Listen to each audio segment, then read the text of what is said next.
ദക്ഷിണേന്ത്യയിലെ ഏറ്റവും വലിയ കലാമേളയായ കൊച്ചി മുസ്രിസ് ബിനാലെയുടെ 6ാം ലക്കത്തിന് വെള്ളിയാഴ്ച തുടക്കമാകും.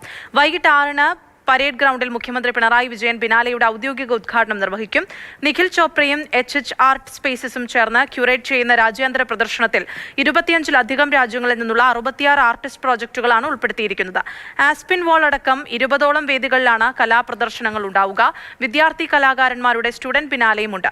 110 ദിവസം നീണ്ടുനിൽക്കുന്ന പ്രദർശനം മാർച്ച് 31-നാകും അവസാനിക്കുകയെന്ന് ചെയർപേഴ്സൺ ഡോക്ടർ വേണു വി, അധ്യക്ഷൻ ബോസ് കൃഷ്ണ ആചാരി ഉൾപ്പെടെയുള്ള ബിനാലെ ഫൗണ്ടേഷൻ ഭാരവാഹികൾ വ്യക്തമാക്കി.